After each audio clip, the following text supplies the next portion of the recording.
बिस्मिल्लाहिर्रहमानिर्रहीम। नाज़रीन कराम, जैसा कि आज आपने सुना कि कमिश्नर रावलपिंडी लियाकत चट्ठा का बयान, जिसमें उन्होंने रिगिंग का इल्ज़ाम लिया, बल्कि इतराफ़ किया कि उन्होंने इलेक्शन में कुछ सीटों पर उम्मीदवारों को जो जीत रहे थे उनको हरवा के दूसरे उम्मीदवार को जिताया। इस बयान के बाद पूरे मुल्क में बहस मुबासा हुआ और एक ज़लज़ला सा आ गया।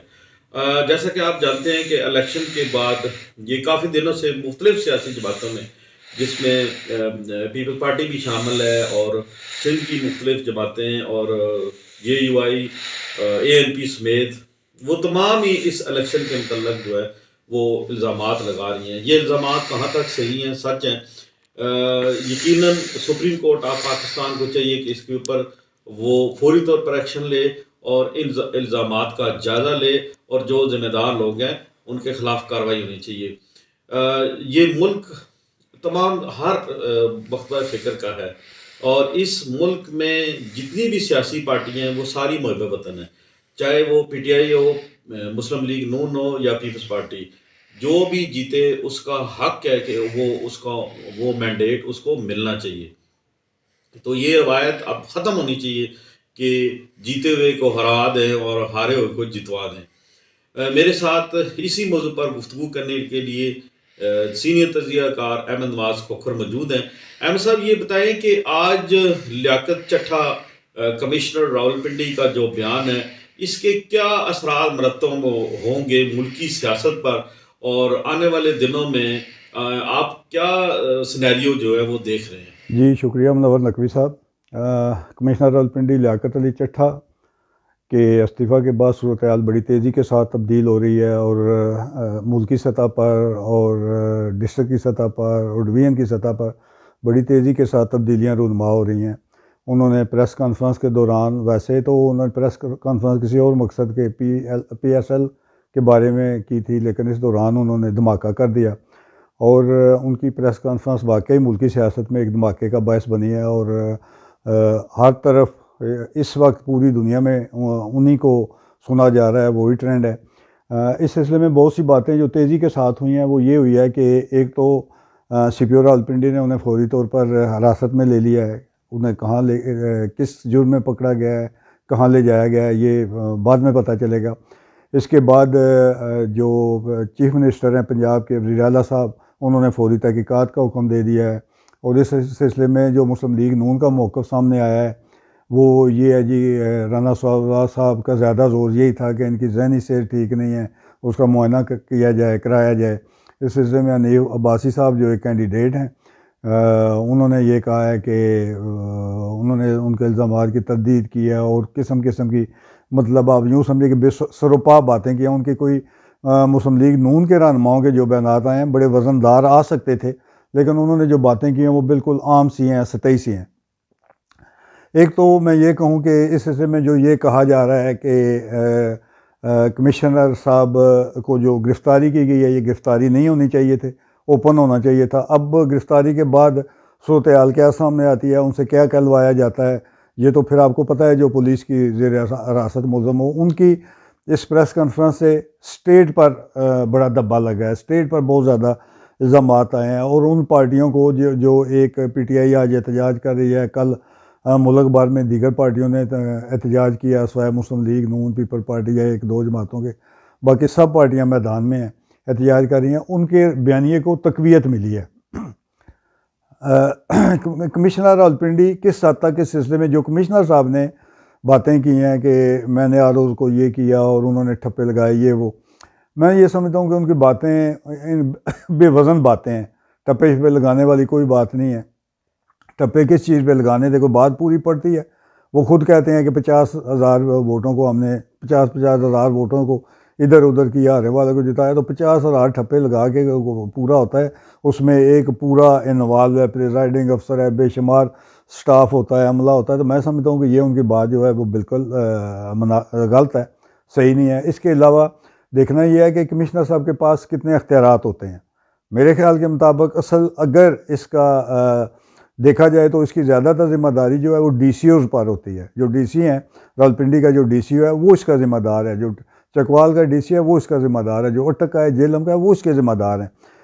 मेरा ख्याल है कि ज़्यादा से ज़्यादा ये हो सकता है कि कमिश्नर रावलपिंडी उन जो डीसीओज़ हैं उनको कम्युनिकेट करता हो गवर्नमेंट के आर्डर, ये भी बहुत बड़ी बात है, लेकिन हो सकता है ये करता हो, लेकिन ये एक अमूमी तौर पर ये जो ओहदा होता है हुकूमत इनको इस्तेमाल नहीं करती, डीसीओज़ को इस्तेमाल करती है।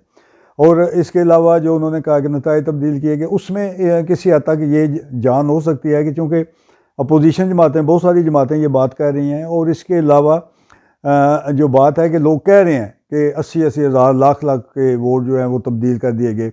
पिंडी डिवीज़न के हवाले से ज़्यादातर ये बात की जाती है कि रात तक नताइज कुछ थे, मतलब है कि ये कहा जा रहा था कि हनीफ बासी साहब बाहर गए हैं, मलिक इब्रार साहब बाहर हैं, उसामा सरवर साहब बाहर गए हैं, और बहुत सारे लोग वो जो अटक में जिताए गए हैं, जेलों में, चकवाल में और जेलों में, कि ये सब आ रहे थे। बल्कि और दूर क्यों जाएं जी, कल की बात है, कल सईदा का MPA जो है वो जीते हुए थे, और दोबारा गिनती में 7,000 का फ़र्क था, और उसमें ये देखना था कि जो वोट मुस्तरद किए गए हैं वो ठीक है या गलत हैं, और इतना फ़र्क निकाल के तो नून लीग के MPA को जिता दिया गया। तो शकूक हैं लोगों में, इसमें कोई शक नहीं है, शकूक हैं, रावलपिंडी की इंतज़ामिया के मुतल्लक हैं, उसके ज़िम्मेदार DCOs भी हो सकते हैं, उसकी ज़िम्मेदार सारी इंतज़ामिया हो सकती है।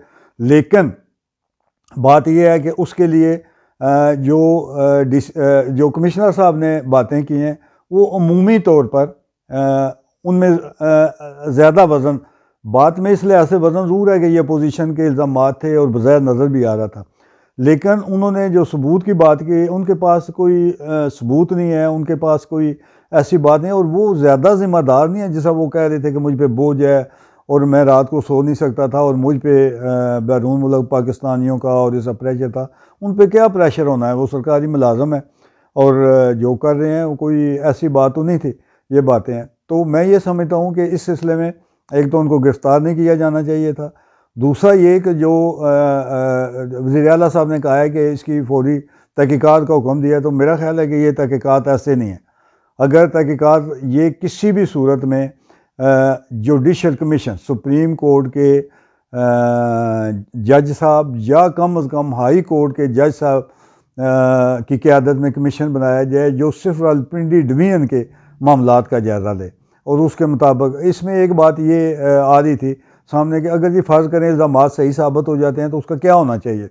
मेरे ख्याल के मुताबिक उसमें एक ये तजवीज़ थी कि वहाँ पे दोबारा इलेक्शन कराए जाएँ, लेकिन ये बिल्कुल गलत तजवीज़ है। किसी सूरत जो जीते हुए हैं उनको जीता हुआ डिक्लेयर करें, जो कल इलेक्शन हुए हैं जिसमें जो वोट दिया, जिसने जो वोट लिए उसके मुताबिक फ़ैसला हो जाए, और ये जल्द अज जल्द होना चाहिए, कौमी असम्बली के इजलास से पहले होना चाहिए।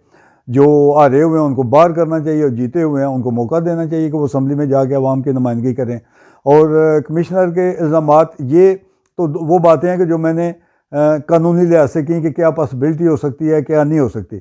लेकिन जो एक बात है जिससे कोई बंदा भी इनराफ़ नहीं कर सकता वो ये है कि उनकी इस प्रेस कॉन्फ्रेंस से, उनके इन इल्ज़ामात से मुल्की सियासत में जो भूचाल आया है वो किसी तौर पे भी कम नहीं होगा। उसमें जो मुखालफिन इल्ज़ामात आयद कर रहे थे, जो कई दिनों से वो कह रहे हैं, उनमें बड़ी जान पड़ी है, उनको बड़ी तक़वियत मिली है कानूनी तौर पर भी और अखलाकी तौर पर भी।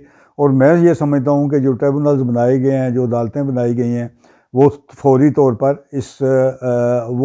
पर फ़ैसले सुनाएं और सूरत हाल को किसी हद तक क्लियर करें।